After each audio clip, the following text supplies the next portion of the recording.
The सड़कनामा की video देखने के लिए हमारे चैनल को सब्सक्राइब कीजिए और बेल आइकन को प्रेस कीजिए। नमस्कार, मैं प्रमोद कुमार। लॉकडाउन का दूसरा फेज़ आज ख़त्म हो रहा है शाम को और लॉकडाउन का तीसरा फेज़ कल से शुरू होगा। लॉकडाउन 2 हफ्ते के लिए बढ़ाया गया है, 17 मई तक लॉकडाउन रहेगा। लेकिन इस बीच गृह मंत्रालय के आदेश पे हरियाणा सरकार ने कुछ जोन हैं, जो 3 जोन हरियाणा में बनाए गए हैं, रेड जोन, ग्रीन जोन और ऑरेंज जोन, उनमें छूट रहेगी। और जो अलग अलग मैं आपको बताऊंगा कि सबसे पहले ग्रीन जोन है, उसकी बात मैं आपको बता दूं। ग्रीन जोन में सभी बाज़ार और दुकानें खुली रहेंगी, सोशल डिस्टेंस का पालन करना होगा और ग्रीन जोन में रोडवेज की बसें भी चल पाएंगी, आधी सवारियां उनमें बैठानी होंगी, सोशल डिस्टेंस का पालन रखना होगा ग्रीन जोन में। इसके अलावा ऑरेंज जोन की बात करूं तो ऑरेंज जोन में भी सभी बाज़ार और दुकानें खुली रहेंगी। ऑरेंज जोन में जो रोडवेज की बसें हैं वो नहीं चल पाएंगी। रेड जोन की बात करूं तो रेड जोन में इस तरह की गतिविधियां नहीं रहेंगी। और ख़ास बात ये भी है कि इस दौरान चाहे spa, salon, school, college, mall, coaching centres, इस तरह के जो जहां भीड़ भाड़ वाले जो स्थान हैं, शॉपिंग मॉल हैं, उनमें पूरी तरह से प्रतिबंध रहेगा। किसी भी तरह की कोई ढील है वहां नहीं दी गई है।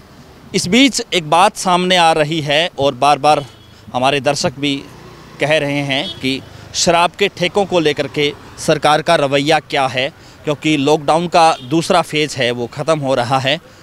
तीसरे फेज़ में 4 मई से क्या शराब की दुकानें खुलेंगी, इसको लेकर के अभी भी संशय बरकरार है।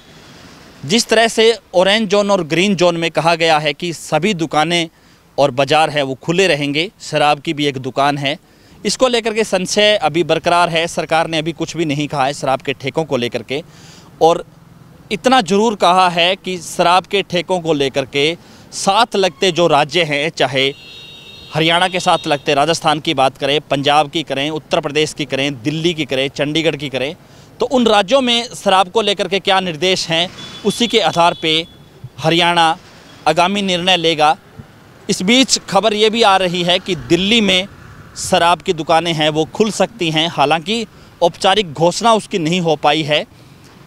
और हरियाणा में अभी तक शराब के ठेकों को लेकर के किसी भी तरह का कोई संशय अभी बरकरार है, क्योंकि शराब के ठेके खुलेंगे या नहीं खुलेंगे इसको लेकर के संशय अभी चल रहा है। लेकिन ये कह सकता हूँ कि कल शराब के ठेके हैं वो नहीं खुलेंगे, ऐसा हरियाणा सरकार ने संकेत दिए हैं। क्योंकि साथ लगते राज्यों का हवाला दिया है तो उस हिसाब से कह सकते हैं कि शराब के ठेके हैं वो नहीं खुलेंगे। और एक बात, बड़ी बात ये भी है कि शराब के ठेकों को लेकर के लगातार जो राजनेताओं के जो वाद विवाद है वो फंस रहे हैं।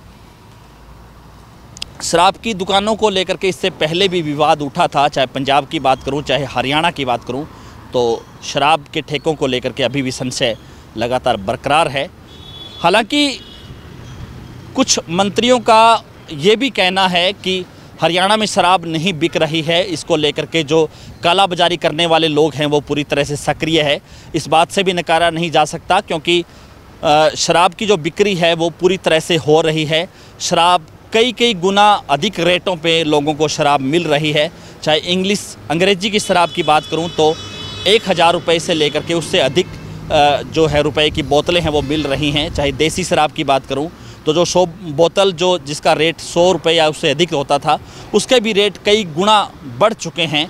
इसके अलावा तंबाकू और पान, बीड़ी, गुटखा, उसको लेकर के भी जो कालाबाजारी है पूरी तरह से चल रही है। हालांकि शराब को लेकर के कल भी एक खबर आई कि सोनीपत के मुरथल में कई करोड़ों रुपए की शराब है जो बरामद की गई, जो उत्तर प्रदेश से हरियाणा में आई थी। लॉकडाउन के चलते इस बात पे भी संशय अभी बरकरार है कि इतनी बड़ी जो है शराब वो आखिर कैसे पहुंचती है सोनीपत को लेकर के, क्योंकि करोड़ों रुपए की शराब है वो सोनीपत में बरामद की गई।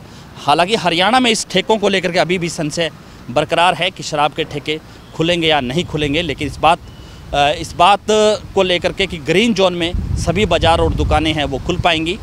लगातार हम आपको बता रहे हैं, सुबह शाम को 7 बजे से लेकर के सुबह 7 बजे तक पूरी तरह से पाबंदी रहेगी। कोई भी व्यक्ति अपने घरों से ना निकले, चाहे 10 वर्ष तक के बच्चे की बात करूं या 65 वर्ष तक के व्यक्ति की बात करूं तो उन पे भी रोक रहेगी। लगातार हमारे साथ आप बने रहिए। हमारे यूट्यूब चैनल को आप सब्सक्राइब कर दीजिए और अगर ये वीडियो आप फेसबुक या ट्विटर पर देख रहे हैं तो हमारे पेज को फॉलो करना ना भूलें। बहुत बहुत शुक्रिया।